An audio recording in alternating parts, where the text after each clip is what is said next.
Hello, YouTube. I know it's been a minute since you've actually seen my face.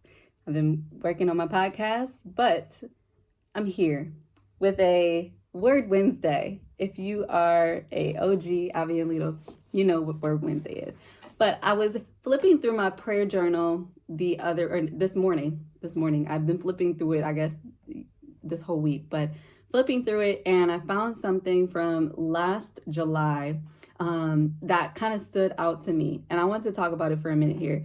And it says, my prayer journal entry says, I am a larger threat to the enemy because I am carrying living water. The enemy comes to kill, steal, and destroy. He wants to destroy and create a dam to stop my flow, but I refuse to be or feel defeated.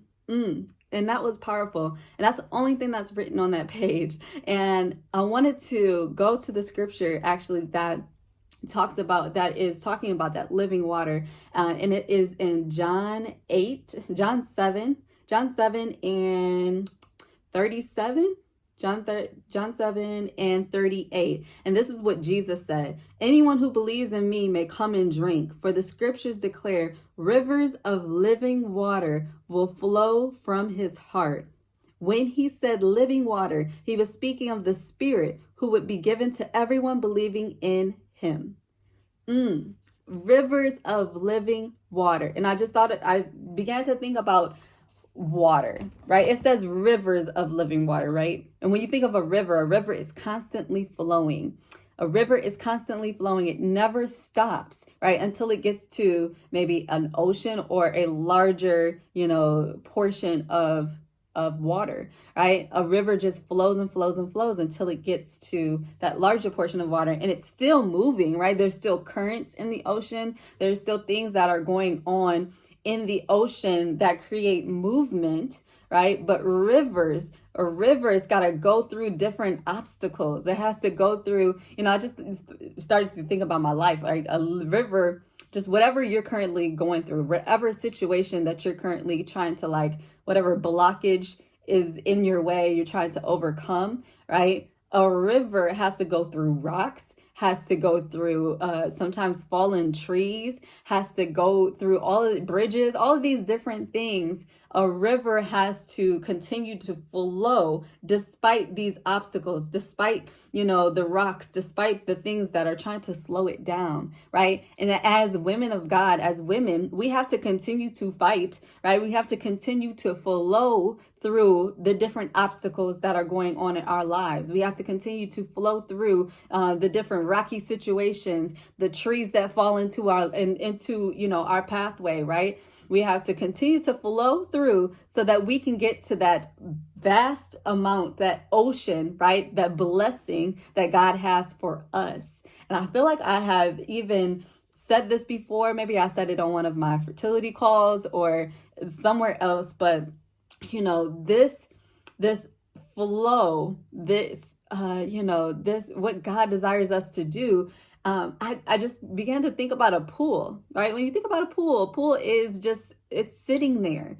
It's sitting there. And what does a pool require? It requires chemicals, right? So that the water is clean. And because it requires chemicals, because it's sitting there. When water sits there, it starts to, mold. It starts to it turns bad. Have you ever picked up a kiddie pool, right? Have you ever picked up a nasty kiddie pool that was sitting out in the sun all summer, right? It's nasty if you don't clean it out, right? There's bugs getting in there, leaves get in there, leaves start falling and get in there. And so when we think about our lives, are you currently a pool? Right? Are you a pool requiring all these nasty chemicals in your life, requiring or having all these toxins coming at you, or toxic people coming at you and just sitting there? Like you're allowing people to bring their toxicity to you and allow it to sit there? Or are you a rushing river, right? Are you a river that's always flowing? And a river that's always flowing is continuing to be filled by his spirit, right? Continuing to be filled by God, continue to be poured into by the Lord, so that we don't continue to sit there with everybody else's issues, with our own issues, right? We can sit there, but we're flowing in his spirit. We're flowing in the purpose that he has placed in our lives. And I began to think, I'm kind of just sitting here. Not necessarily just like I'm in one place.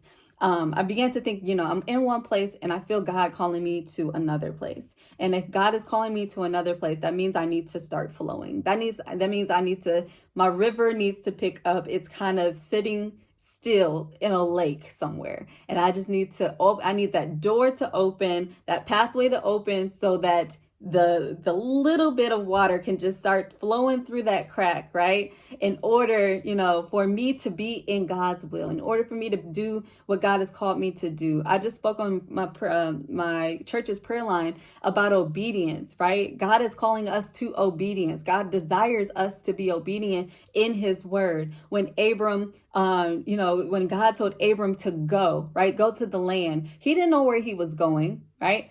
I don't know where this is going. I just hear the Lord, saying, bring back Word Wednesday. I don't know where it's going, but I am here being obedient to what his word is. And I pray that you'll be obedient in his word today as well, and that you will have some rivers flowing soon.